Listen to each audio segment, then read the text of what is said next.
is Bray Daniels, aka the Culture Referee. And this is the Guy Show. Today we have a very special guest, a fellow podcaster, a fellow teacher, a fellow person that gives the people the real, even when they might not want to hear it. So I like the fact that he's here because now it doesn't make me feel like I'm such a bad guy. And look, I split the bad guy a percentage down 50-50. My bro, Ugly Money Nietzsche from the Ugly Money Podcast. By the way, I know it already, guys. I'm stumbling on the words because it's a hard thing. It can be intricate. Yes, it's like Baby Bear, Baka Baka. It's like, brother, yo. So and you gotta be specific because you also want to make sure that the people hear it. But my brother, thank you. Welcome to the God Show. Let's get it, man. Okay, podcasting is a crazy world. It is. You came from radio and got it. Well, you actually lived a few lives. You were an artist, an A&R. Yeah, I did everything but stripping. Well, I know what you're gonna do next. But I was thinking about it because if I wear like a red shirt with no pants and put honey on the women, I can be like Pooh Bear and that'd be my stripper name. I love that. I think it will work. You think people subscribe to my OnlyFans? Oh, Come on, definitely. man, stop playing. You got the honey? Hey. The bees will come. She flirting with me already,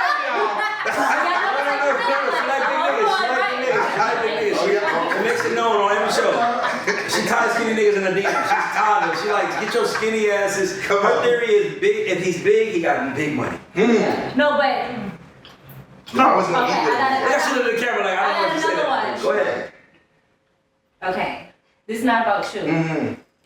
I always say, fat niggas put the eating cheap. And I stand on that. So what does that mean? They eat food or they're eating? No, their fat ass put the eating cheap. Because you know my exes is all fat. And they all cheating motherfuckers. Long story short, it don't matter what they look like. Men is cheat regardless. So get your favorite dog and have a day. You think all men cheat? We not gonna do this. It's your fault that the man cheats on you. Don't start. I can tell you how it's your fault. Go ahead, of course. Why wouldn't You you? go Man, right listen, let me tell you there. something. If I started, give me J-Lo. That's a good one, right? If Ray started dating J-Lo tomorrow, and we broke up in 6 months, but it was a public relationship, you know how many women are gonna want to mess with me because I was J-Lo's man? Yes.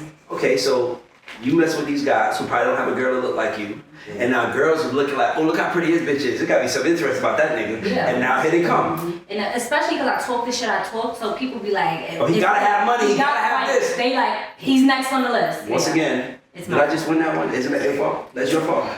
It's your fault, man. You know, you pick what you want. Anyway, Y'all what choose was- on us. I ain't messing with y'all. This is what we're not gonna do. What was the biggest difference between radio world and podcast world? The first thing was money. What And no disrespect to radio, you know what I'm saying? I was blessed to have that opportunity, you know what I'm saying, to broadcast for people. But, you know, I mean, in a radio station, you're an employee. Okay. And no one's ever going to pay you like yourself, you know what I'm saying? So if you have your own platform, those marketing and advertising dollars, if McDonald's wants to sponsor your show on radio, you're still getting the same check. You might get a little stipend. Yes. But the podcast, when McDonald's come with 20 grand, you got 20 grand. True. You feel what I'm saying? So that was the first thing. It's just you know, the income or whatever. But and just, you know, the freedom. You know, with podcasting, I mean, it's our show. Yeah. We do what we want to talk about, and you know what I'm saying? Again, I still have structure with it, but at the same time, it's generally what I feel like talking about. We're gonna talk about Thug today, we're gonna talk about Gunna today, we're gonna talk about the Lakers or whatever. So, you know, the freedom of just being able to have long form conversations, because in radio it's like a one thought process, like 45 seconds, get to the break, you know what I'm saying, make sure you get to these commercials and get to it, you know what I'm saying, so you didn't really get a chance and opportunity to really give your personality as much. But on podcast, maybe sit and talking for an hour, 2 hours, you're gonna feel like you know me by the end of this interview. And so, you know, those are the two biggest things that I see the difference with. If somebody comes on your podcast and they say something like outrageous, do you censor people at all on your podcast? I think people rock on my podcast for what I don't post than what I do post. Because of the fact that if I know that you're going to incriminate yourself, or if I know that this is going to be a terrible look on you, I'll cut it out. You know what I'm saying? And it ain't gonna say no names. There is a whole interview, an hour and a half of a person that I was interviewing, and he was just going in on a very big A-lister that he had worked with. Gotcha. And I censored it because I knew that it was gonna end real bad for him. And it was funny because like 2 or 3 weeks later after we shot the pod, he comes out and apologizes to the person and everything, and I was just like, well, and, he calls me, he's like, bro, I appreciate you for not. I ain't gonna lie, Because he's in his feelings at that time. So I'm gonna tell you, that happened to, it still happened to us, I guess. Yeah. There's a certain prominent person who we did a show with, and it was like bad. Yeah. It was like shots fired. For sure. And then he my people. See, I'm in it. So he was like, yo, hold that for a minute until we get some stuff together. I was like, cool, no problem. But then, my only thing was that I saw some of the same information being spread on other shows. Mm. So I feel like it's best to not censor because he might go do it for this person. Now, what I won't do is I won't single it out. I won't put a spotlight on it, right? So I'll give you an example. My guy Teron, like Teron on the show he did with us. Exactly. He tells a story about how he wrote the record for, and it blew up on everybody else's podcast. Exactly. He wrote the record for Big Energy for Cardi B instead of Lotto. And this is a guy I manage, I make all my money with. So I remember I was like, that will go viral, but I'm not gonna put that clip out because I don't want to. You never know how artists gonna feel. He did it on somebody else's podcast. It's everywhere. Went crazy. And I was like, fuck. Well, I didn't feel bad with that one because I actually managed it. Exactly. Right? And I didn't know what was gonna happen because you never know. Like, you never know how something is received. You feel me?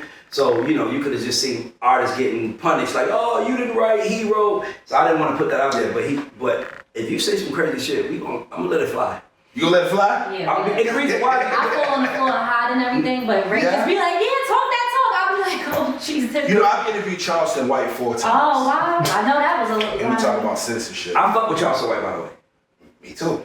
But I want to make a note, because I feel like it could be a wrong way. I like Charleston White because I like truth tellers that stand on their shit. I don't care if I agree with you or not. Exactly. I just like the fact that you are not afraid to say this is how you feel and stand on it. That's what I like about it. Yeah, and so when you interview somebody as polarizing as him, I mean, you could easily censor some things because he says abrasive things. He says things that are purposely uncomfortable for us to hear. Yep. But I think that's the beauty of him. The fact that he's saying it uncensored and unfiltered. But if somebody asks me to cut that part out, or of course, that's what I mean by censor. They ask me to cut it, like, hey, because if you just got in a argument 5 minutes ago with somebody and then you walk into a podcast, it's easy to let your emotions shine through and you may not be speaking from a logical place. And so that's the time that I might censor something like, oh, bro, he was in your feelings, it's cool. But when Charleston comes, man, I let him wail. Yeah, but for me, it's like, I feel like this is what we do. My only problem is, and I'm gonna ask you how you feel about this, is I hate when people blame me. Yeah. What they say. I don't like that. I got stories on that, man. When that Jermaine Dupri, I did 106 in Park. I know people I had people from BET calling me like, how could you let him say that? Yeah. I'm like, how the fuck am I supposed to stop him? I don't know. Yeah. He's telling, if you look at the interview, I'm like, you did word. But I also understood what happened. And what happened is exactly what it is. JD is like, yo, by the way, y'all should do a show like this. Yeah. They already was working on the show. But he said it, and that was probably a confirmation to really go with it because it's, by the way, people, if you're watching this, you're looking at 3 people that got more balls than everybody else in the world. Big ones. Because it takes balls to get in front of a camera and talk. Because you're setting yourself up for ridicule. Why he wearing that? Why she doing that? What's she doing that? And for me, it's like, it takes balls to do this.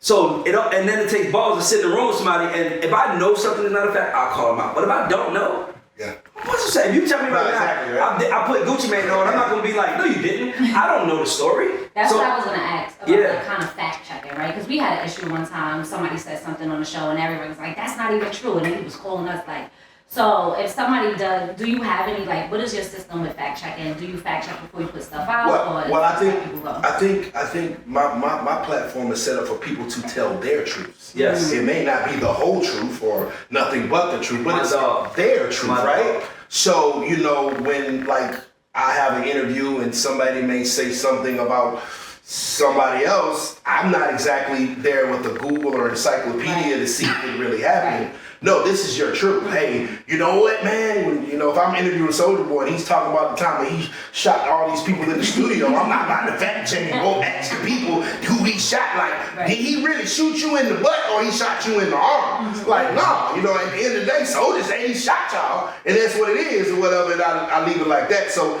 I think sometimes, yeah, it is weird when they try to blame us for someone else's.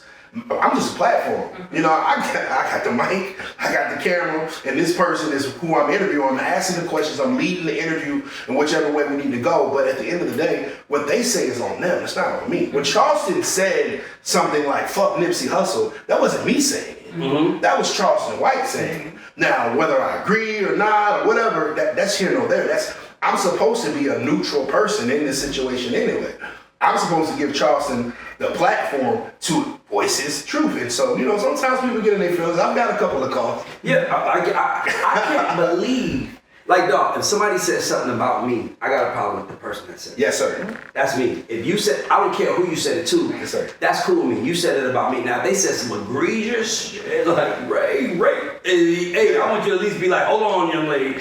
Because, you know what I'm saying? Like, but if somebody just talk shit about me, I'm going to be mad at the person that's talking. I just don't understand why people take this shit so serious and expect us to be the fact police. But I'm not the fact police. I am literally here, like you said, to give you a chance to tell me what you want to say. And Jermaine actually proved this point. He showed me a text that it was a fact that he actually did give the idea.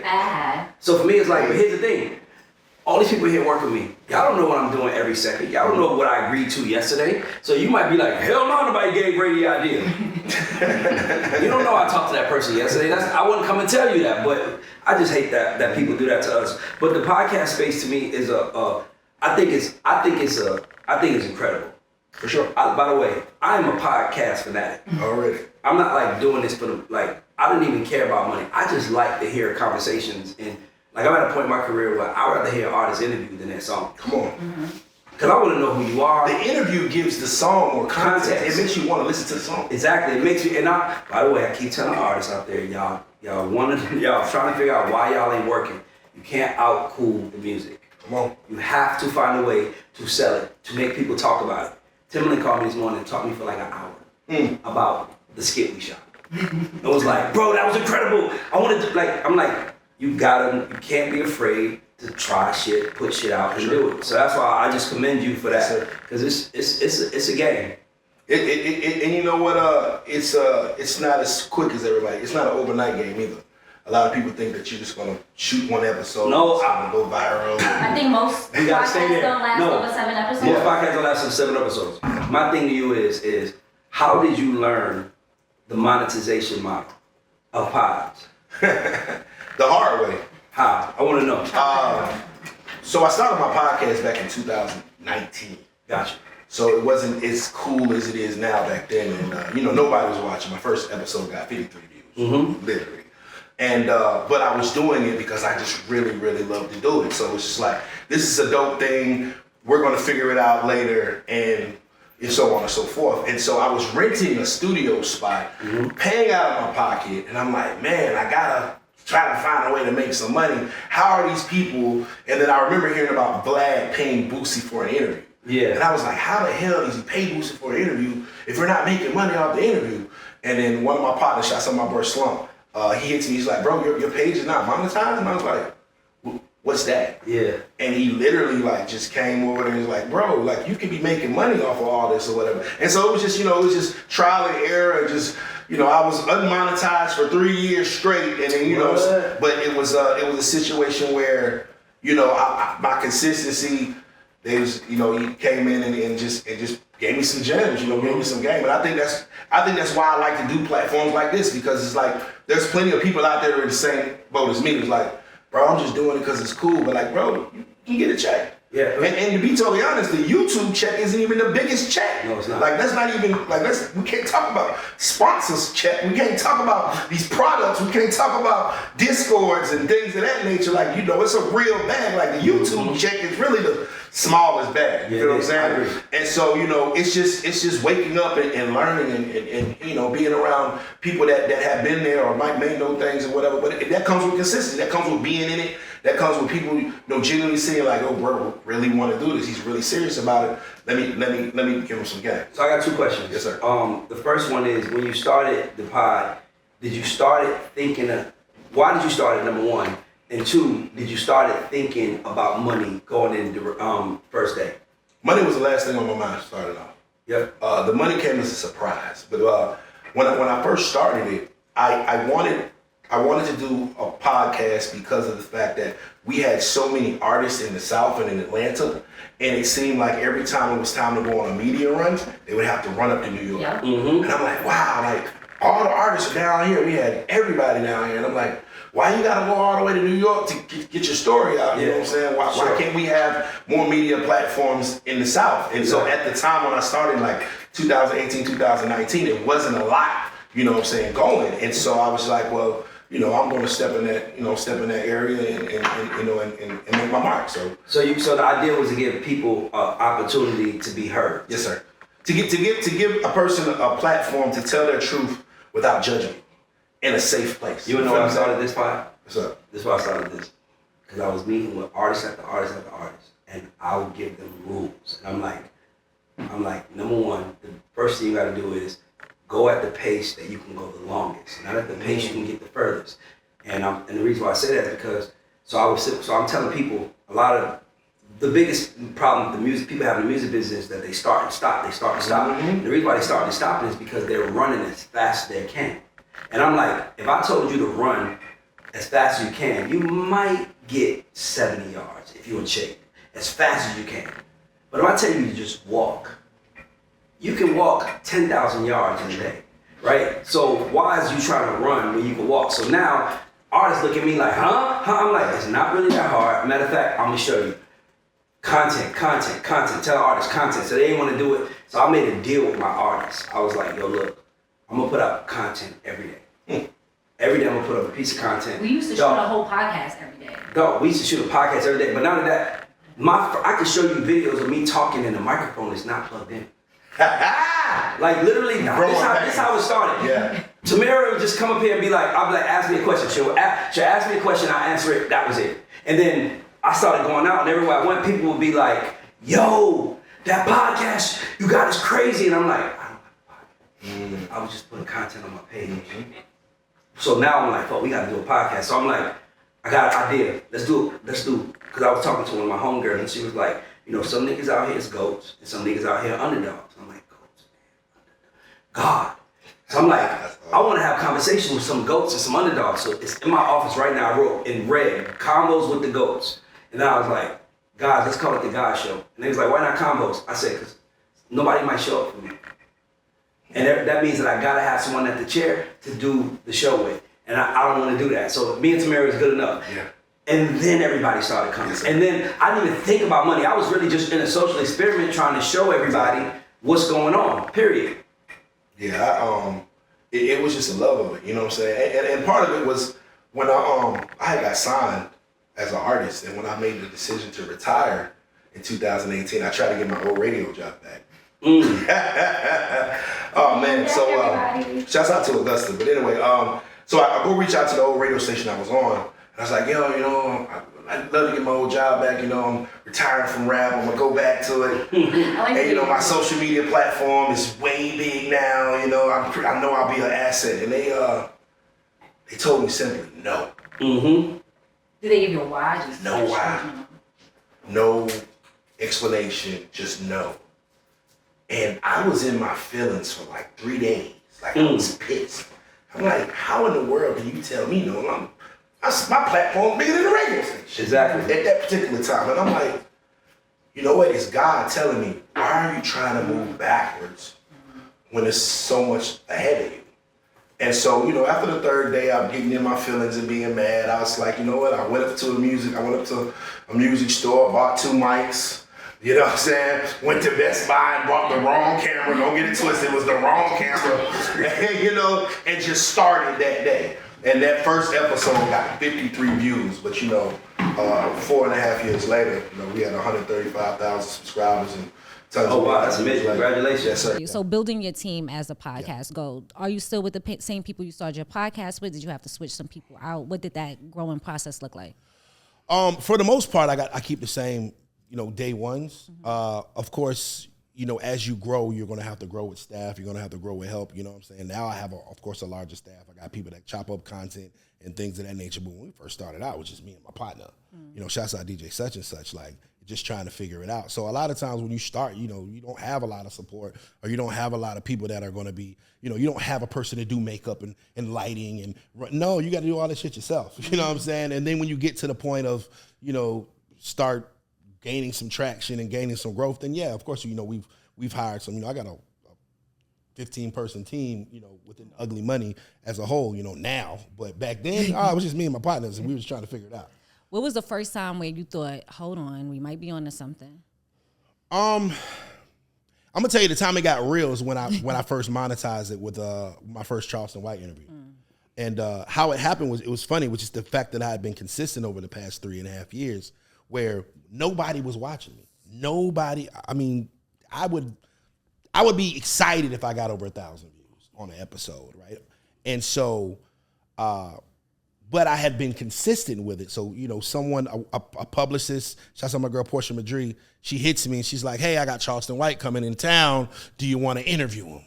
Hell yeah. And I was like, well, at the time I really wasn't familiar with him. I'm like, is that the old guy to be talking shit? Yeah. Right. And she was like, yeah, you know what I'm saying? I was like, okay, cool. Well, my 9 o'clock canceled anyway. We could do it. I ain't really familiar with him. And she's like, well, he wants this amount of dollars. I'm like, I ain't paying for no interview, right? I'm like, I'm not paying for no interview.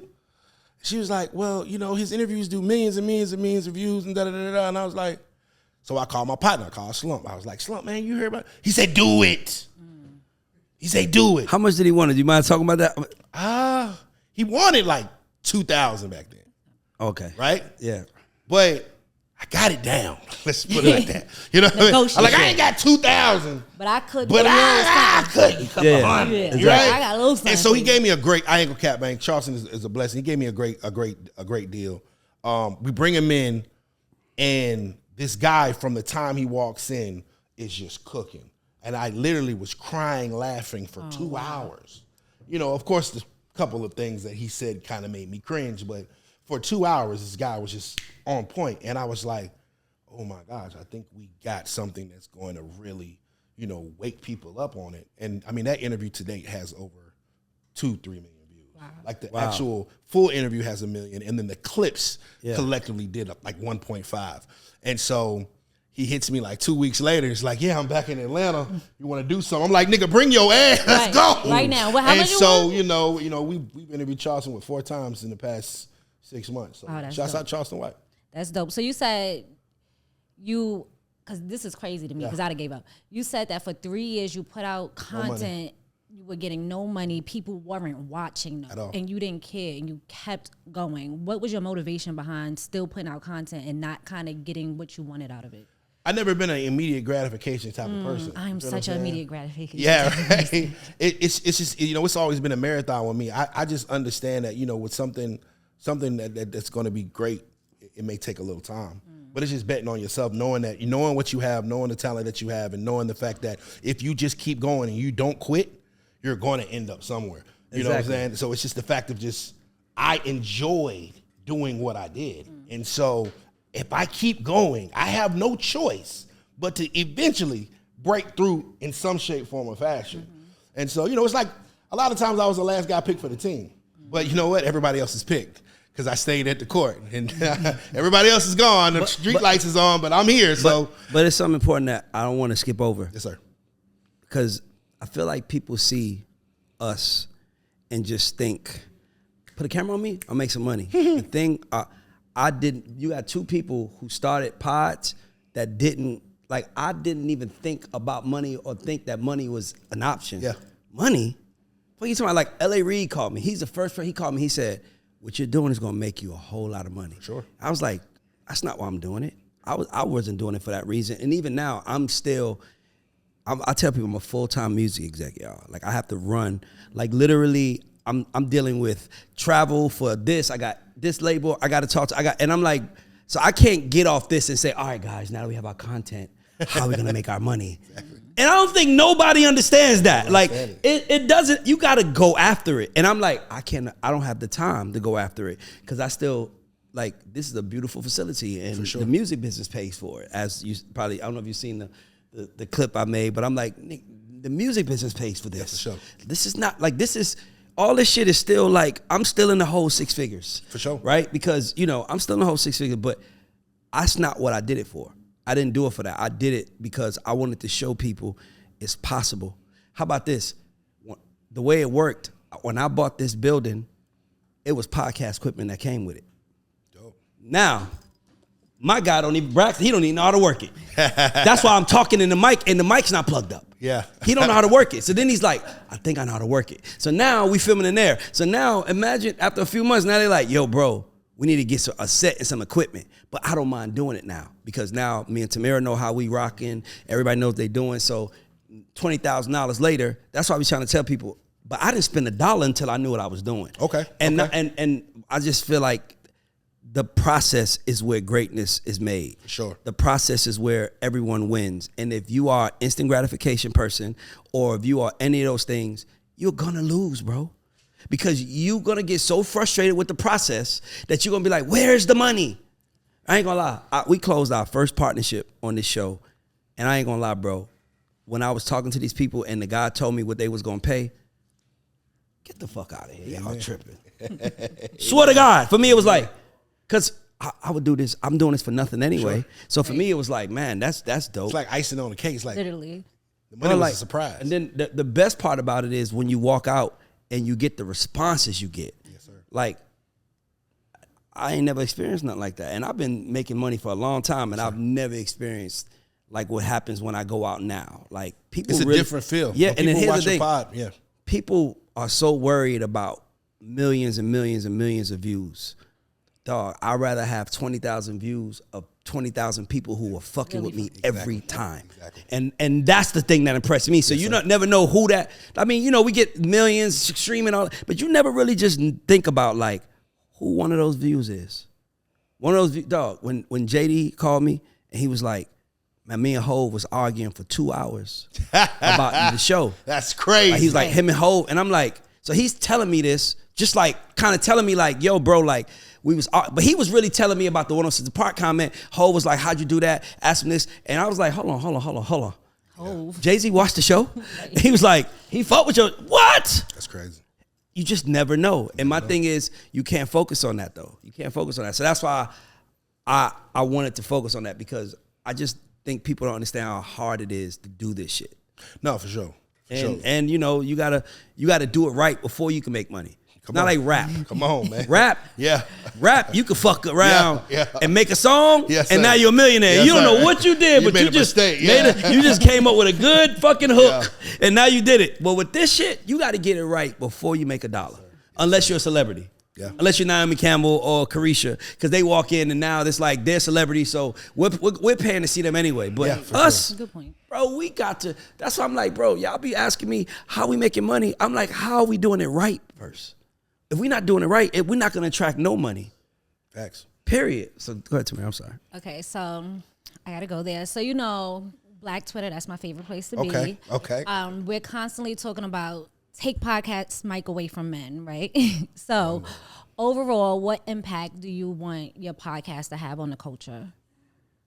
I think I want to give the culture game, gems, things to strive to and stay away from. Something, because the negative stuff is a warning. It's a warning of what could go wrong. It's a warning of if you go down this path like maybe this particular person, you will end up at that fate. Yes. And the positive things or whatever, in between those are lessons. Mm-hmm. Those are gems to be learned. So I definitely want to enlighten my culture. I definitely want to wake people up to certain things You know, we don't just talk about hip hop. We talk about women. We talk about financial literacy. We talk about a slew of things that all affect us in the culture. So if one thing I could say, I just want to wake us up a little more. Amen. Ray, what about you? You got a podcast. What do you want the world to walk away with? Well, let me tell you a story, Yes, sir. Nietzsche. When I was coming up, the music business is huge on hazing. And when you come up in this business, someone would know that this door is the right door for you to go through to get success. Who? Talk about it, sir. But they're going to send you to that door. And here's the crazy part. If you come out that door and end up at this door and get it right, when you come out, the guys that sent you the wrong door are laughing. Like, ha ha, you figured it out. See? I'll never forget I was in a room with some very, very, very powerful people. And this is after going through hell to get in the room. And I finally got in the room and they had the nerve to tell me, Ray, calm down. You're one of us now. You know what my response was? No, the fuck I'm not. Come on. Because I'm not going to put nobody through what y'all put me through to get here and then laugh. Like, I don't think people understand what. I think the worst thing that can happen to a black person or successful black person that comes from nothing is for them to forget where they came from. And I tell people every day, I know what hip hop did for my mother. I know what it did for my family. I know what it did. And imagine if one of those haters succeeded. My mother would still be driving school buses making $1,900 a month. And that wasn't, so when I'm trying to get on, I'm not trying to get on so I could take your spot, bro. I'm trying to get on so I could take money home to my family. Oh, for sure. So when people don't see that, it becomes real personal to me. So I said a prayer, and I hate to say I said this prayer because this is exactly what I said. But I said, God, if you help me get to a position, I promise to not be a fuck nigga. Oh, Like good them. promise. Talk about it, bro. And guess what? And I said, as soon as I get the opportunity, and I know, if I know, I'm going to tell. And I don't mean like, I'm not going to give away secrets. I mean, but like, just tell the truth. Like, yo, y'all know when y'all sending y'all demos to these people, they really don't care to listen. Matter of fact, let me tell you why they don't listen, so you don't get offended. And y'all know that these people don't really fuck with you. Like, so I just wanted to give real. Yeah. Like, here's the real. And for me, I'm talking to people like me. I'm not talking to people who are not like me. So that's why I don't worry about it. I'm talking to somebody who's like looking at it like, Ray, what I got to do to feed my family? And I'm like, first of all, you got to understand is they're not going to help you. Matter of fact, let me give you an example. I'm in the music business. You don't think I know people? But guess what I had to do when I started something brand new? I had to get it from the mud. For sure. I could have easily bought this set and started a podcast. If I would have bought this set, bought all this equipment and everything before I started, a month in, I would have been frustrated as fuck because I would have been starting in a negative. I would have been like, "Oh my God, I'm in." But I started with no expectations besides my intent, which was to educate and entertain, and then it works. And then all of a sudden, I don't mind spending money. And then all of a sudden, people are like, "Hey, we should do something together." I'm like, "Really? Okay." That's not why I did it. If your intent is everything, I'm a manager first. I know you're an artist. The first job of a manager is to manage expectations. And if I'm working with somebody, all I'm doing on this show, people be like, manage me. I am right now. Because all I do on this show is tell you what I would tell somebody I manage. For sure. But with You got a free consultation. But here's the fucked up part. The only way guys like me get the notoriety and the money that you want is if you manage someone that listens. I only got one person in my life that listened every step of the way. Okay. And that nigga is up 8 figures plus. Amen. But anybody who ever listened to me, I made the money, but you got to listen with the intent on winning, not listen with the intent on being right. Because some people listen just for the sake of arguing with you. Oh, well, I did it like this. That's not the right way. Do you want to keep doing it like that, or do you want me to show you? Because our life is a result of our decisions.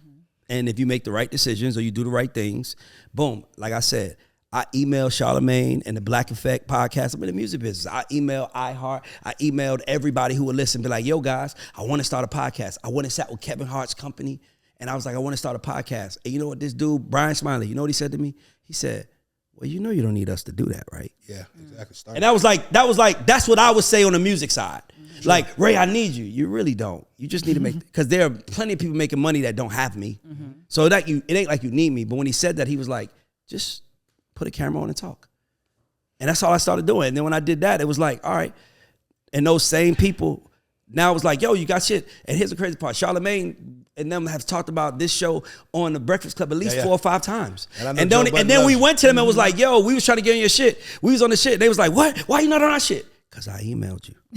And you didn't respond. And here's the thing. I'm not even mad. Because I don't want to work with someone that's not going to take the initiative first either. I don't want to work with somebody that's like, Ray, I want to be an artist. Be one then. You know what I'm saying? So it's like, I had to, a lot of the times we don't remove ourselves from our thought process. We think of ourselves different. It's like, if when it comes to everything else, this is how it goes. But this is me. No, brother, this is you too. If it works for them, it works for you. For sure. And if you're not going to do what they're doing, then you can't say nothing.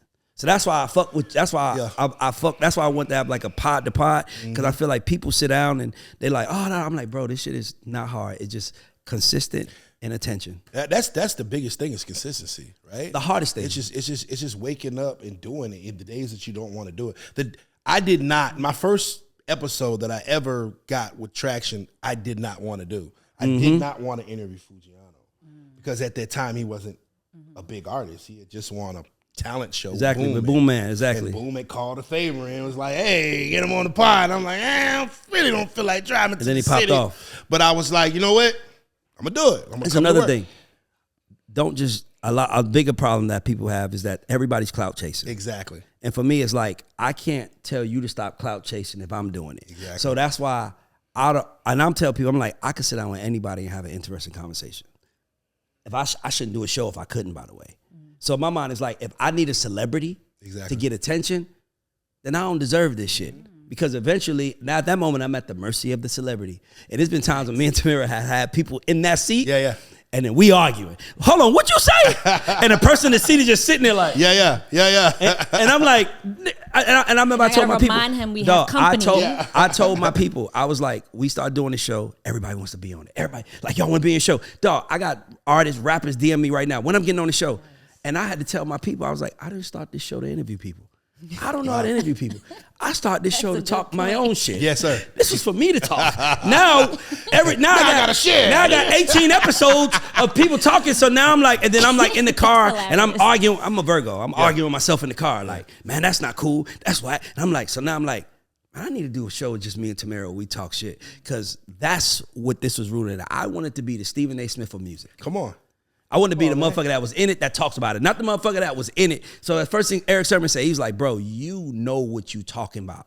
I can tell when you open your mouth because I'm in it. Exactly. Rather than some people who are like, you just got to get a demo and call a label. It's like, bro, stop selling dreams. So that's what I like about what you're doing because I even saw you talking. So your platform also helps up and coming artists. Oh, for sure. Yeah. I mean, I think that's where that's where I really kind of got when I retired from music, I had to figure out what the hell am I gonna do in my life, right? So it's like, okay, you know, more gray hairs are starting to grow than black hairs. I'm like, okay, nobody wants a 40-year-old fresh on a freshman cover. Yep. So I made the decision to retire, and I'm like, well, what the hell am I gonna do with the rest of my life? And I'm like, at the time I was doing these slap contests where these girls were slapping each other in the ring, and I was traveling all over the South. I remember seeing that was me in the ring talking about 1, 2, 3, slap. That was me. So I was doing that all over the country, right? This nigga had hoes slapping hoes. For sure. If it works, it works. Yeah, okay? Yeah. I got a documentary coming out soon. Ooh. Free plug. But so I was doing that, and I was like, well, I can't do this forever. And I was like, well, you know, I always had a knack for radio, and when I was doing the radio, I had a very high-rated show. And I was like, so I tried to get my own job back. And, of course, that didn't happen. So that's when I'm like, well, I'm going to take the same type of attitude that I took with my music career into my podcasting career. Boom. Right? This is my album.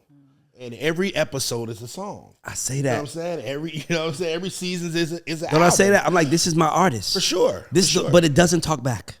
There it is, right? It doesn't tell me I ain't singing that today. Because, you know, I mean, a rapper doesn't have to make money to continue to rap. He's still going to rap. He loves it. Right. We go 10, 20 years and never make a dime, and niggas is still going to the studio every night, right? Yep. So I'm like, well, if I can love it like I love music, I'm going to do it forever anyway because I love to do it. And so when I took that mentality, it was like, okay, now this is my art. My art form has gone from music to actually speaking to others, you know what I'm saying? And then like, and when I got to the helping other artists, I was like, what did I want when I was rapping? Yep. What kind of game did I want? How did I want this person to treat me? How did I want these opportunities presented to myself? And I tried to reverse engineer it all and be like, okay, well, you want to meet with these people, and so I built platforms to actually help artists. And, you know, we've had a lot of artists. You do showcases too, right? And I do. We got the Ugly Money Music Summit twice a year.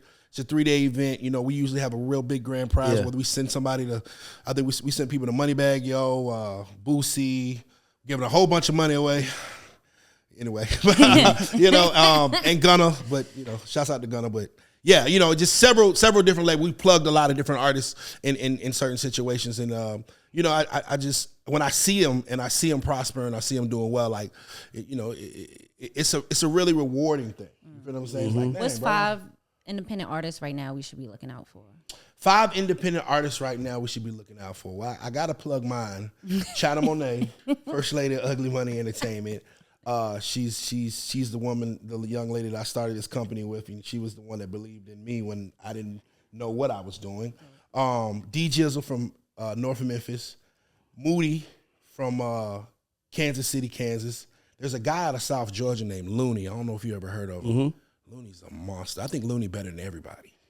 I'm saying it all the time. Like, he raps better than everybody. I'm gonna check him out. It's funny because you are. It's just dope listening to you talk because it's almost like looking in the mirror and I'm like, I don't want no more artists.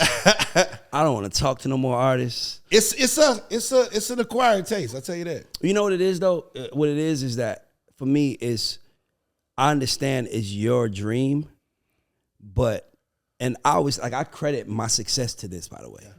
I came up in the music business with people that wanted to be in it and I didn't want to be in it. I just want to help my friends. Yeah. And I remember it was opportunities placed in front of us. And I remember the guys that wanted to be in it reacted like, man, that's some bullshit. And I'm like no bullshit. There is not one time that someone said they want to be on the guy's show that I'm not flattered. Like someone said I was handsome, most handsome man. It's like, you want to do the show? No, when I was talking to Eric Sermon, he's like, I'm going to do your show. I'm like, you want to do? Because for me, it's like, I'd never take for granted that people want to sit in the room and talk to me. And I've made money in this motherfucker. Damn right. And I'm still that person. So when I don't like working with artists because they are moving based on their understanding, not based on the reality. So they might switch up on you based on their understanding, and that understanding might just be premature. You know what it's like? I'll tell you what it's like. It's like having too much information too early is not great. Right? And I think that everybody's hearing about masters and money and labels and ownership. And it's like, bro, that's a conversation for somebody that are ready to make it to level 50. That's trying to get to 100. Yeah. That is not a conversation for a nigga. That's not run. a conversation That's not for a a nigga crawl. at 5. Yeah. You ain't even put out a song yet. Don't even know how to talk. You got 8 monthly listeners and you talking about, I want to own my masters. Own it. Own it, motherfucker. So Shit ain't worth a damn. But that's what I'm saying. So for me, it's like, it's so frustrating because it's also low vibrational. It's not like movies, like, right? So if you were in the movie business, you had to have some kind of education, right? You had to have went to school. You had to have been a production assistant. It's things you have to do. You're not gonna just wake up unless you like Irv Gotti and got your own label and be like, I'm gonna direct the movie. Who the fuck you getting the money from? Exactly. Who gonna tell you? You're not, but because it has to be a certain level of education. But in the music business, you can start a label. Can I tell y'all something funny? I swear to God. So I do these things where I just got tired of people getting game from me. And I just like, man, because I'm the type of person where I'll talk to anybody. So I did this Calendly link in my shit where I'm like, pay me, I'll give you 30 minutes, but I know I'm going to make it worth your time. Because I just know what I do. So I'm sitting with these 2 guys. So the guy's like, yo, I'm such and such, and this is my artist, such and such. Why 10 minutes into the call, they start arguing? We on the Zoom, by the way. Wow. And he tell her, and guess what the artist was saying? Nigga, you need to be answering questions too. You don't know how to be a CEO. And the CEO is telling the artist, hey man, listen to what this man is telling you. This is how we gonna win. And he like, you need to be asking questions, trying to figure it out too. And I'm just like, this shit ain't gonna work. Right. It's not gonna work because y'all already trying to figure out what you doing. Yeah. Fuck what they doing. Tamira impresses me every show because she comes ready. Yeah. We never talk about it. She never. And sometimes be like, you. If you watch the show, you'll see me say, "Damn, Tamir." I'm like, that's me being like, "Fuck you. You did the homework. You did the work to be here." She could have just been like, "I was here first. Fuck y'all. I'm gonna ask what I want to ask." But no, she's like, "Shit, I'm in this world. I got to get better." And that's what if artists did that, I'll work on them all day. But usually they, and here's the thing that they don't understand: you are the product.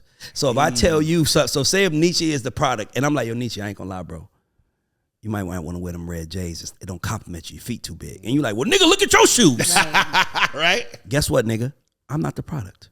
Exactly. You are. So if you can't, so why are you criticizing me when we here to sell you? Exactly. You ain't ready to be an artist if you can't take criticism. You can't take being laughed at. You can't take being clowned. Just go home, bro. Yeah, you gotta have a thick skin. If you're in front of the camera, and you think that everything you did is dope and everything you did was right, you're gonna have a long failing career. Yeah, I ain't gonna lie, Nietzsche. People diss us. People be diss I was us. just about to ask, like, No, do look, you people- argue with the people in the comments at all? I don't read the comments. Oh my God. No, listen, but wish if I do, hadn't. it'd be like somebody said, these two together don't have a half a brain. I'm still looking for Nigga, that comment. hey, listen, because I'm gonna bitch, say I'm something. like, so I respond like, Okay. wow. Yeah. No one has ever said that about me before. Some of them shits be funny though. But for me, it's like, how can I? Only time you're mad at what someone says is if they say the truth. For sure. No, not me. I'd be like your mother to everything. No, That's but my you thing.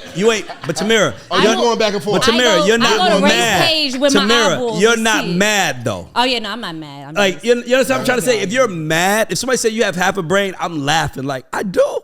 Like people, I can't believe that you would say that about me. But it's funny because it's like that's cool. That's your interpretation. But it's like Eazy-E said on that motherfucking movie. Remember on Fred Out of Compton where they was breaking the CDs up in front of the building and Eazy said, "I don't give a fuck. You pay for that shit." Right. So guess what, nigga? If you think I'm a half a brain, if you think us together make half a brain and you dissing me, you just gave me time out your day to watch Right. me. sure. And you gave me more time by writing up the comment, my nigga. That's You my know favorite what thing. bothers me more? That bothers me more is the fact that people think I care. If somebody, okay, these comments and these folks got something to say or whatever, and if a person would text me some negative shit, wait a minute, you think I care? The fact that you think The audacity. that I care to the point of hitting me up about this, that's more offensive to me than what these people was. Yeah, You know what I'm saying? I can't believe that people don't. Though we vibrate high, you can't bring us low. Exactly. Like you think can't bring me Do low. you think I'm going to lose any sleep over what? John 55 with no picture screen, no picture. They never Five have a followers. picture. Yeah, right? Never have a Five picture. followers, 7,000 people. You're here to start trouble. Yeah. And let's be clear. If someone has 100 followers or less, but follows thousands of people, they are here for trouble and only trouble. They don't want no one to see what they're doing. They come in here to talk shit to you. Page private. They no following friends. everybody. Yeah. What y'all doing today so I can say something bad about you motherfuckers? Which one of you motherfuckers? And I'm like, what are you doing today, brother? Because once I upload it, it's over. Yeah, for sure. I'm already focused on the next one. Exactly. Once I upload it, so I'm like, this is my first time having a podcast, so this feels like yeah. therapy, guys. I know you're probably like, I usually do interviews, but I just feel like I'm like, your kids bad too. Your kids got you. Like it's like that's really how I feel, brother. Wait, 'cause- now I want to ask both of you this. Has there ever been a time that you felt like, damn, I fucked up on your the whole podcast time? Have I ever messed up? I wouldn't say I messed up. It was just I could have worded something differently. I had a clip. I was interviewing Cassidy. Yeah. And Say Cassidy or Cassie? Cassidy. I was interviewing Cassidy. And we were talking about something with 21 Savage and Clubhouse. Yeah. That's all I'm gonna say about it. Yeah. That's all I'm gonna say about it. Yeah. Right? Back to it. It was something with 21 Savage having to do with Clubhouse. Yeah.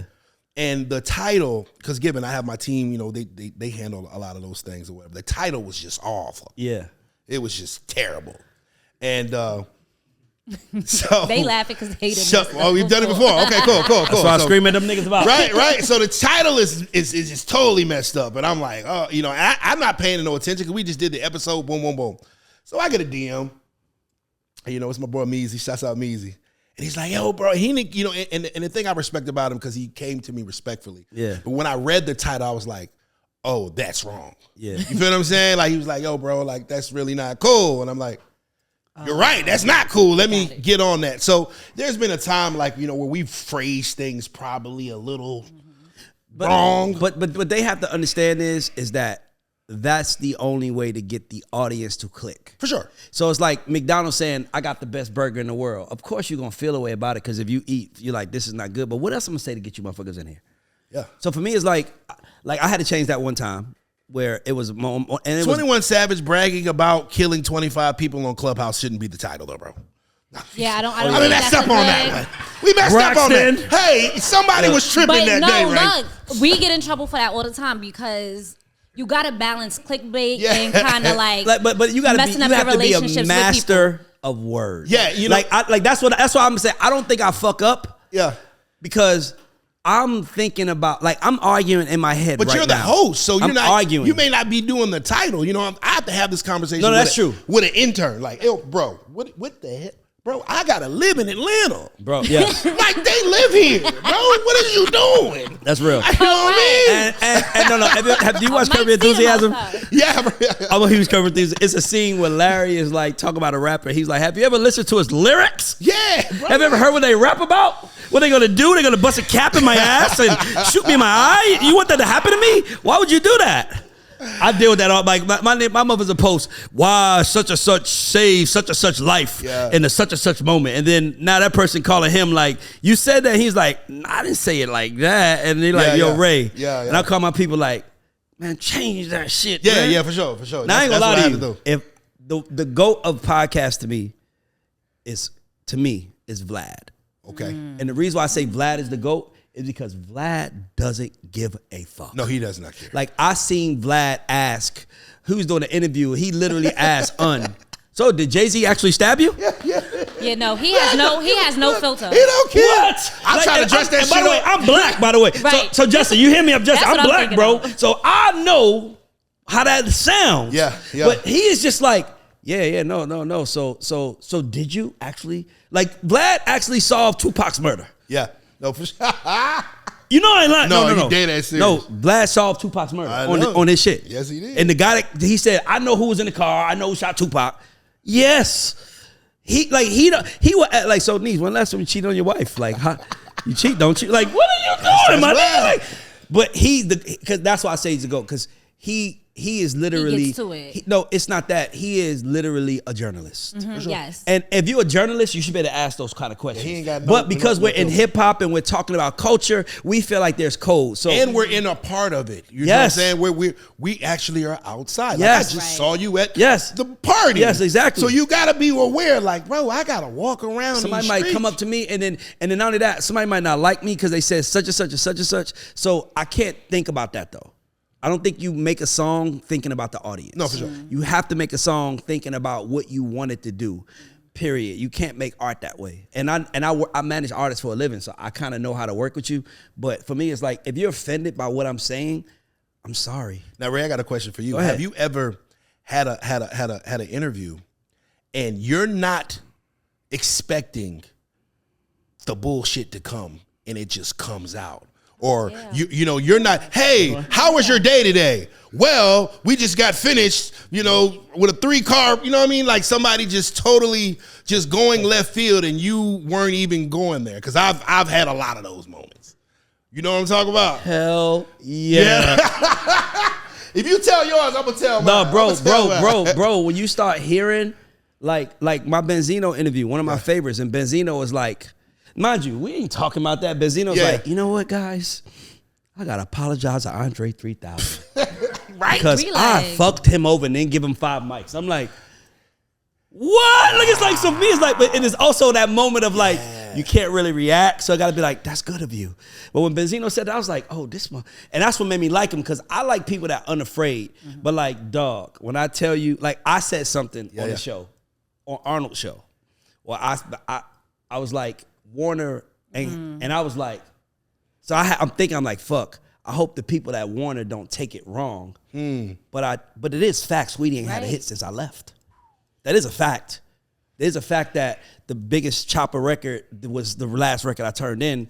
That is a fact. It's also a fact that Tehran has had more hits than the entire urban staff. Period. Yes, 100%. That's a fact. But Still on radio today. But hear me out. Taking over. But hear me out. Right. I am Drop not a trying. bomb. I love everybody over there. I love everybody over there. But I do feel like Jimmy Butler of the music business. Come on. If you know anything about sports, Come on, you know yeah. he was like, you picked Tobias Harris over me? Yeah, you got me. Y'all got me fucked up. So for me, I feel like, wow, but at the end of the day, if you're offended by me, then fuck you. Because you should know real talk. You should know my heart. Yeah. I'm not trying to offend nobody. And if y'all did put up W's, just know this. I would be the first one to say, well, should they hire the right people? Right. I'm glad. I wouldn't say nothing, but the fact is that they haven't put up a W. Yeah. So It is what it is. somebody left the team. Telling the truth ain't hating, bro. It's not. Telling the truth ain't That's hating, a good one. A lot of people think telling the truth is hating. That makes you a hater. Nah, man. Nah, but this, People don't wanna and my face the thing, and my thing is that I think we have to stop focusing on what one group of people think. I love Donald Trump. I love Barack Obama. I love Trump though. I don't have a problem with Trump. I love them both for the same fucking reasons. They being themselves. No, I'm being honest with you. I love the fact that this man is being himself. Yeah. I love the fact that you know how good it made me feel when someone steps up and like, that's why I like Charleston White. I like truth tellers that are unafraid to say, fuck y'all, this is where I'm at. I also like people who know who they making anything for, period. So most of the time people are, this is why everybody, you know who fucks up the most, guys? The people trying to please everybody. Yeah, for sure. If you know I'm talking to one group of people, I don't care what none of y'all think. I don't think YG thought about white people when he made my nigga. Mm-hmm. I don't think he thought about that. You understand what I'm trying to say? I don't think he was thinking like, are white people gonna be sick? No, he made a song. That's a good point. That you cannot worry about the audience. Here's why. Because the audience changes.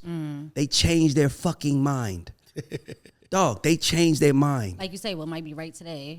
You might be right today. You just got to wait 3 days from now for the right to come out. The audience. So why am I worried about y'all? I could say I don't like somebody, and then you could come out and be like, we love him, and then he does some stupid shit. They're gonna be like, Ray was right. Mm-hmm. Ray was right, bro. Mm-hmm. Like, period. But that's the one thing I wanted to ask you. How do you balance those personal relationships with trying to have a successful podcast, right? So it's like you want to ask the good questions, you want to get the good interviews, but you also don't want to ruffle feathers. How do you balance that? I think it comes with a sense of just skill, right? You don't have to ask the messy question to get the answer that you really want. When I was interviewing Miss Deb, I did not ask her, did Gucci Mane kill Pookie Loc? I asked her what she thought about the versus battle, which led to a conversation. Like, hey, what you think about the versus battle with Gucci Mane and Jeezy? Oh, well, it was great until, I don't like that part. And then they drop those kind of bombs and you're just like, oh. So do you worry about how Gucci gonna feel? I mean, I can't at that particular point in time. It's not me saying it. Yeah. I asked about the versus battle. Yeah. Right? You know what I'm saying? So when you get to one of those moments that end up, shooting off crazy, it's just like, I was doing good journalism. Now I can totally understand if I'm like, were you there in the car when he was? No, you wasn't doing messiness. Nah, I wasn't doing mess. I was asking about the versus battle, but a healthy conversation, and we're feeding off each other. She gave me what she gave me, and so I just think that like I don't go for mess. You feel what I'm saying? I think I try to have very structured questions and questions that are going to evoke thought and give them an opportunity to express those thoughts, and then maybe just lead the conversation. And if it goes there, it goes there. Like I try not to just be like, if we know that Ray Daniels hates there's a couple of people I hate. Barney. Barney, the Barney. I'm not gonna say. So, if you were riding with Barney, what would you tell him right now? Right. Nah, I mean that's messy. You know what I'm saying? But at the same time, he'd be like, "Yo, man, you like dinosaurs?" That's how you do it. No. I like that. Like I like every dinosaur. I like every dinosaur, but that nigga Barney. Speaking man. of, he's a whole fuck nigga. Speaking of, that's what about. Because I ain't gonna lie. But see, I'm like, don't put the mic in front of me and ask me. Because I'm gonna tell the truth. Yeah. I don't mind. I mind the thing. And here's the thing. I will say it if the person was sitting right for sure. here. For sure. That's my thought. Like I don't. That's why I like stand on your shit. Yeah. You say grab him by the pussy. Don't back. Don't back up. Hey. No, he could have backed down. No, that's how I talk when women ain't around. He's right. That's how men talk. Sure. So when he said that, as much as you don't like the response, it's the truth. And I'm not going to ever say something and then be like, I didn't mean it like that.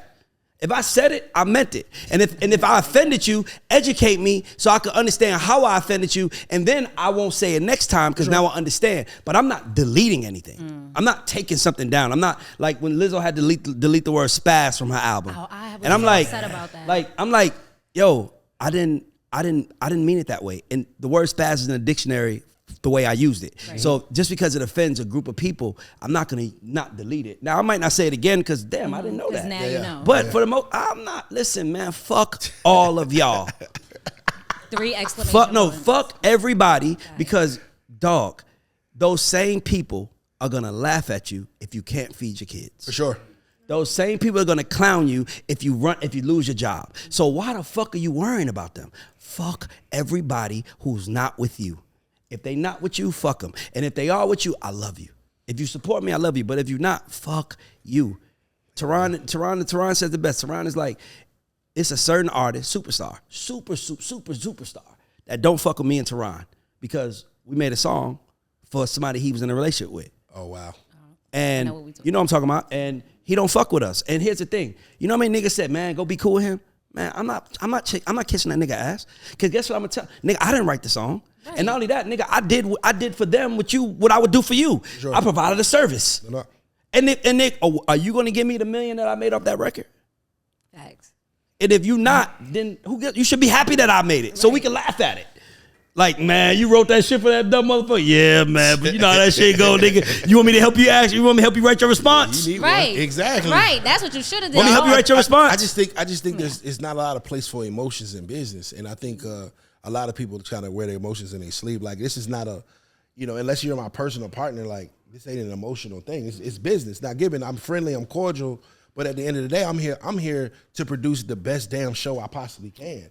And, if you get offended, I mean, here nor there, I am not purposely trying to offend or provoke you, but if my guest does, then that's just what I say. Out. Come on the show and talk about it. Yes. That it for sure.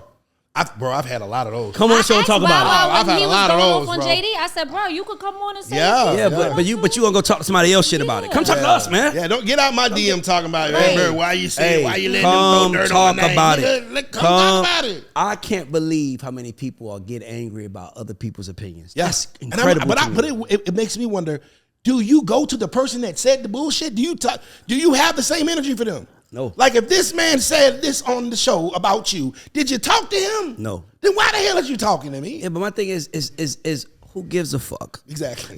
I'm tired of people saying y'all shouldn't compare women and women. I'm not stopping. You wanna know why I'm not stopping?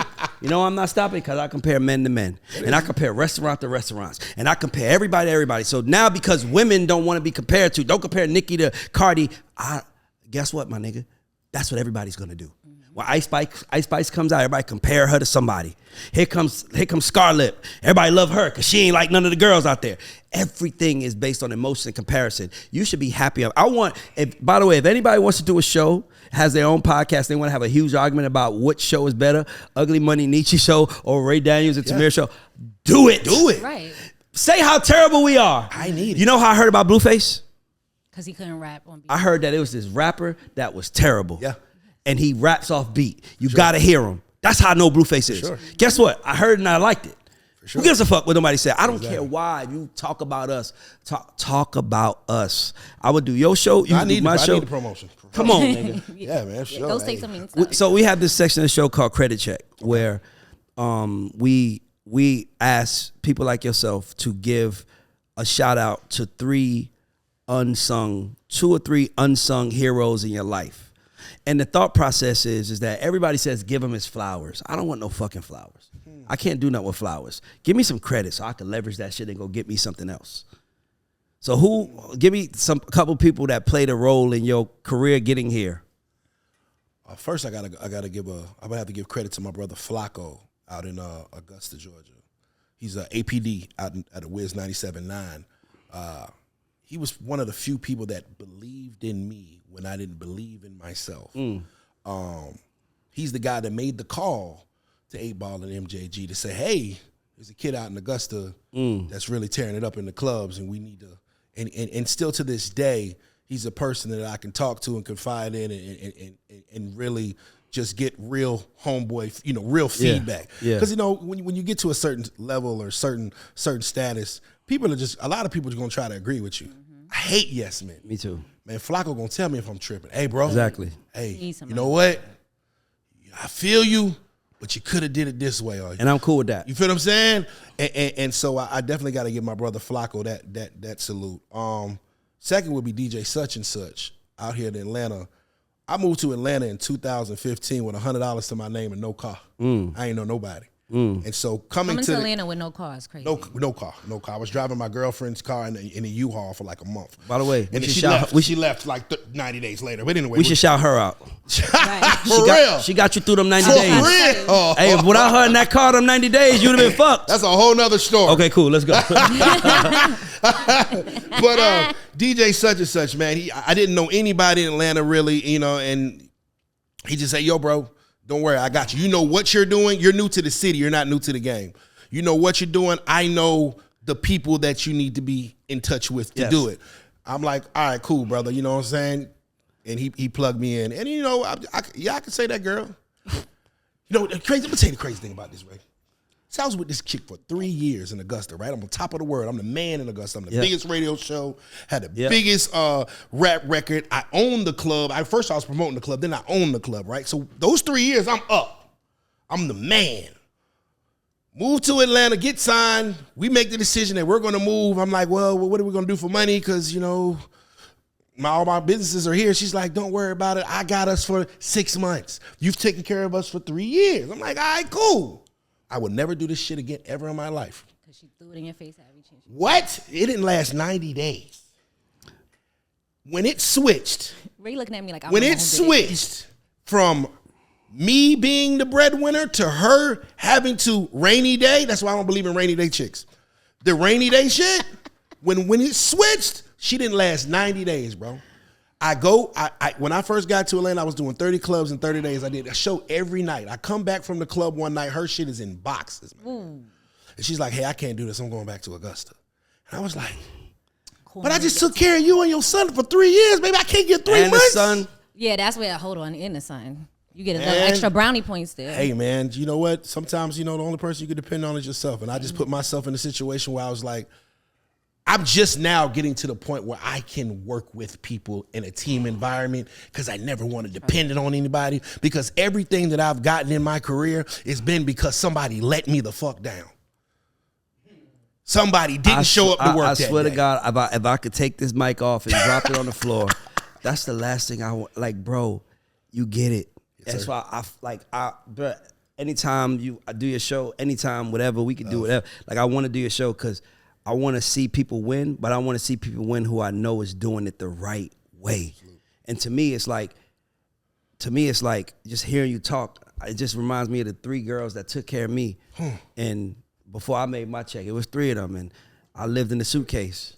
And, I would go from house to house in my suitcase, and they loved the fuck out of me. And and by the way, I love them too. And to this day, they could get whatever from me because, literally, one gave me the money for my LLC, one gave me the car to drive, and the other one, no bullshit. I bought a boy an LLC for their birthday, and You say boy like it's like. I gotta stop calling men 8 boys. years old. I'm sorry, because I got you ain't gonna thing. attract men saying boys. Listen, I've been trying to stop calling them niggas. I got you. So I'm figuring out. Gotta find the right word. That men don't just. The only time men comes out my mouth properly is when I say men deserve less. So I don't know. Wow. I gotta get it. I gotta get a little bit better. One of those. Yeah, I'm one of those. Well, but yeah, so I brought a go guy a LLC one time, and he was like, "Where's my birthday present?" Well, this girl actually paid for the registration of Radar. And Thank you. No. And you want to hear the funny part, Justin? When I guess she was fucked up a few years ago, and she kept the receipt and sent. I didn't remember she paid for it. I was just slinging dick, and whoever was paying me for it, that's who I was fucking with. It always goes there. At some point in the show. Listen. Listen, I I was gotta pay the living. dick bill too. I'm not. No, get listen. twisted. Don't start with me. In Atlanta, the dick bill is up. Yes, baby. You know how many chicks will let you live with them right now in Atlanta just to the sake of have a yes. man in the Well, house? It's more expensive than pussy right now. You ain't know? You ain't get a stock price? Are you The serious? dick stock is up. What? That's why I'm dating girls. Cause Tamira, all I'm saying is this: is that I fucked with I ain't them. got no- I'm They never- took care of me, and I loved them. But I was also. See, I'm when I think about I'm this shit, scared where y'all, this is I get going. mad at myself because I can't believe. Like, let me tell you how audacious I was. I'm in her house, driving her car, and I tell her, "You need to get your shit together because I'm gonna leave you." the audacity. Boy, you toxic. You Y'all toxic. did. Imagine a nigga in your car in your house. Tamira, guess what? Was I wrong? What was your shit? I was chasing it, and guess what I told her? She had something together. She had a car in the house and you did it. It's the audacity. No, hear me out. Men will have but hear me out. audacity But what I knew every was, chance they get. if she said didn't men. change, I wasn't gonna be able to take her in rooms. Give you a prime example. She used to have a picture of He said, Usher on her wall. She was a college girl. She had a picture of Usher on her wall. I didn't know Usher at the time. I'm like, take that picture down. And she's like, why? And I'm like, one day me and him gonna be cool. And Usher's my It's nigga. gonna get weird. So for me, it's like see, that's the problem I think we have. I We be like so that. worried about today. Fuck what you got in your pocket today, y'all. What's the bigger picture? What are you doing today to make sure that you get money in your pocket for the rest of your life? Come on. So I knew what I was working on. I knew for a fact that I was going to be somebody, and I knew that it was going to look fucked up if I left her behind because she held me down. So what do a real nigga do? I warned her. Hey, baby girl, you need to get your shit together, and you need to take this shit serious. And guess what happened, Tamira? Oh, thanks for Guess what happened, warning, Tamira? Ray. When I got on, me and her stopped. Right, When this I is got our emotional Tamira, support when I thing, got I on, tell you. me and her stopped talking. But guess what? She loved me to this day because she said, you told me the truth. And I wasn't ready to hear it because, nigga, so sometimes we see people and we don't know, like, True. what's your Say name the truth again? and shove it up. Milo. Milo, you know where you're going. You see what I'm trying to say? Most people in here, Yeah. we don't know where you're going. So we're going to treat you like we see you. And that's the worst thing you could do because you don't know where they're going. I knew where I was going. For sure. And my thing was, that's why I love them to this day because they treated me like I was that nigga when I wasn't. But I also knew I was going to be that nigga and I'm going to walk in the room with that bitch.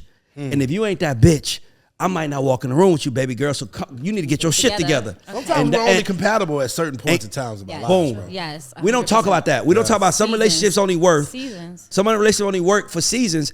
And that's my thing. So I don't think I was wrong. And guess what? When I moved out, I furnished the whole house with That's my real. first check. That's real. You did what you're supposed to do. Nigga, I did what I was supposed to do. Yeah. I have Look a at me like friend that. who became a millionaire. He went like when they started their relationship, he was about to get his car repossessed. Pandemic happened, started a business, super successful, multi-millionaire now. Buys the dream house on the hill, pool, all that. She's walking around. I'm the lady of the house. Love that for you, sis. Next time I came there, she was out of there. And she was with him for 2 years before all of this. And it was like, what? When I say this man left her, is engaged, had a baby in 6 months, I couldn't believe it. Well, because a man that's building, You talk about me? a man. Oh, no. I know, right? Am I? Well, you did say you got married real quickly. No. That sounds like a story between me and my ex. That sounds like exactly what happened. Ray, you cannot be leaving the girls that hold you down when you're broke. She didn't hold me down when I was broke. Oh, well, then I'm I talking had about a couple bands in the bank when I met her. But what happened was that I knew I couldn't go nowhere with her. Here's what happened. This is really what happened. By the way, I just talked to her about a couple hours ago. She loved me to this day. Everybody I dealt with, except for one, loves me. One too. hates me. I got One one that motherfucker hates me, nigga. She come in here, I'm high behind you, nigga. She hates me. But here's my thing. The thing was that I bought her a Benz. I just bought a big house for us, and we was living the fucking American dream. I remember feeling complete that night. And then I remember the next day we had an argument, and I'm a Virgo. I don't like arguing. I'd rather just leave for a couple hours because I'm gonna say some shit I don't mean. Mm-hmm. I know me. Like I might say some shit that you would be like, you can never get past. You tell my dad hated me. Like I might say some shit like that. Like that's why your dad hates your mama because like I'm a Virgo. So how I avoid that is I don't argue. Mm-hmm. So one day I left the house, had an argument. She called me 27 times. Wow. She called me so much that I turned my phone off. When I turned my phone on, I missed a phone call from Sylvia Rome. At that moment now, baby, you gotta go. Because understand, I don't listen, Tamir, we can hate each other. I could hate you, my nigga, but if I feel like this shit gonna make us filthy rich, I love that bitch. Now I might hate you behind closed doors, but in person, nobody gonna know. And my thing with her was I was like, I can't get far with you because you don't care about the money. Because if you cared about the money, you would have stopped calling and said, he coming home tonight. You didn't give me that freedom. You was like, you gonna talk to me now. Yeah. And I missed the important phone call. So I broke up with her. She still loves me to this day. And she was like, fuck, I fucked up. I just didn't know how to handle a nigga like you. Do you think like that certain men, when a man is building, certain things are more like important to him than when a man is built? So like when a man's built, like peace and pleasure, that's really like peace is big. Yeah, like here's another thing. Ooh, when I'm building, I need a partner, right? What? So if you're going from a situation where like a bottom chick is literally for the bottom, like I'm off the bottom, and so we're here struggling together to get up. But once we get up to the point of being built, you gotta grow with your partner. If you're not growing and you still on some bottom shit, and we headed to the top, then there's gonna be a disconnect there. You feel what I'm saying? And it's just like, I always gotta stay in, like, don't hate on nobody, don't wait on nobody, baby girl. Listen, we going up. This elevator's going up. Are you getting on it? Because if not, there's gonna be some separation, some distance. When I was building, yes, I wanted to help. I wanted a partner. I wanted somebody to put in on these bills and stuff. I'm built now.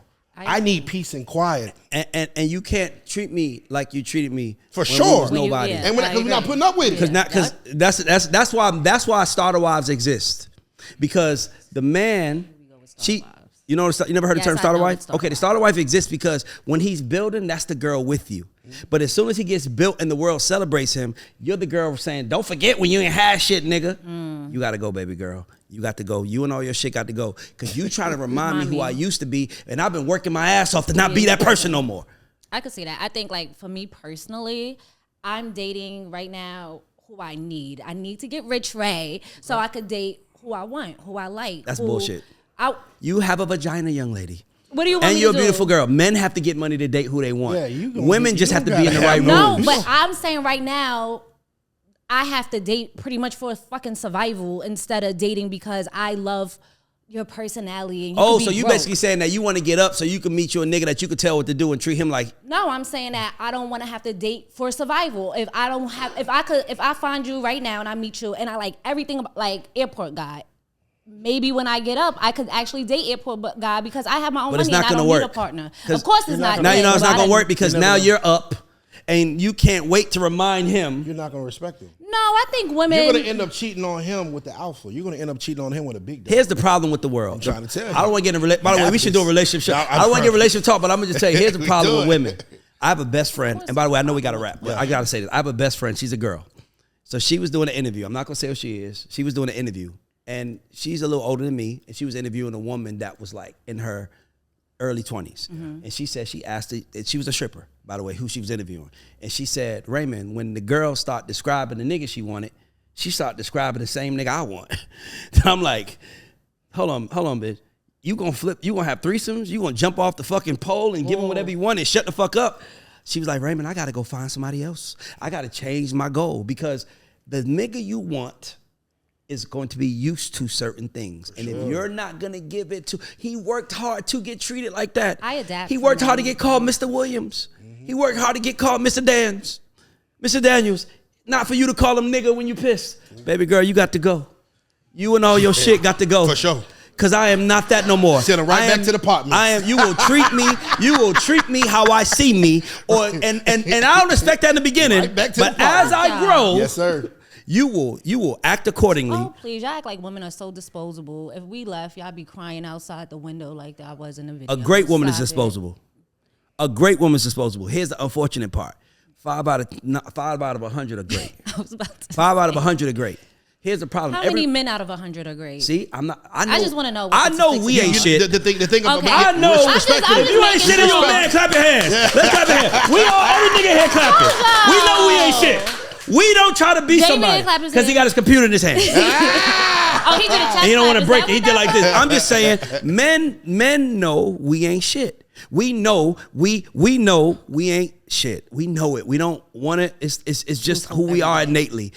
Women are supposed to be the better versions of us. And you guys are choosing to live your life like you're us, and it's fucking the entire world up. I'm not even gonna touch that because we're gonna be here for another hour. Okay, ask the last question, then we can. 'Cause By the way, hold on, we gonna come on your shit. We gonna argue this out For sure. Tamira, let's go. It's in Fayetteville, so I love it. Tamira, ask the last question. She's triggered. She's triggered. Yeah, trigger alert. Yeah, for sure. So I'll do it because she's triggered. The So Nietzsche, yes, because I can't even. because it's called the God Show, Yes, sir. Yes, sir. and it's ghosts and underdogs. Do you consider yourself a goat or underdog?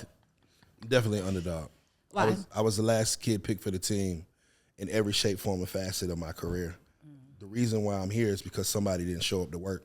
Somebody didn't, I know how to edit content because my videographer didn't give me my video back. Y'all better not. You know what I'm saying? I know how edit to edit audio because the audio engineer didn't come. You know what I mean? I have a podcast because the radio station told me no. Right. So I'm definitely an underdog, but I never let that stop me. I never let that define me. I take that as a battery. It doesn't matter if I have to go over you, under you, to the left or the right.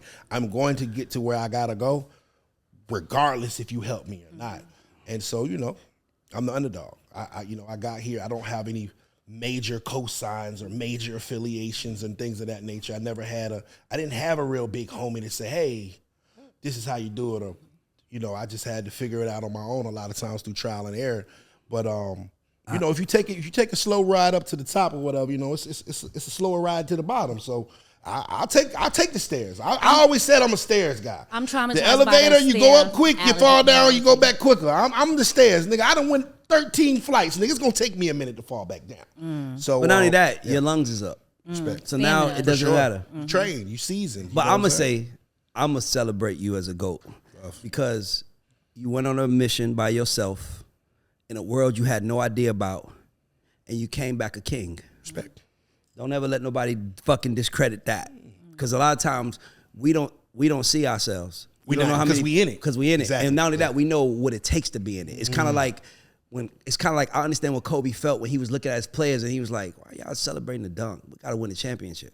So I get that. So for me, I just want to say, man, I appreciate you coming. We celebrate you as a GOAT, and I can't wait to come do your show. And I think we should talk strictly about relationships. Let's do it. Let's do it. And We let's get break triggered. let's break the internet. Let's Yes, trigger. sir. Let's trigger Tamira and let Oh, Tamira man. trigger us back. Oh, and man. let's get some That other did women. not If we make want my some day. other Wait women to that push want to the be on this button show, on her. I can't wait for y'all to The come. whole thing is triggering. But this is the God Show. Yes, sir. And we are out. Thank By the you, way, shout out guys. to Tote and Carry. I didn't shout out to Tote and Carry, our sponsor.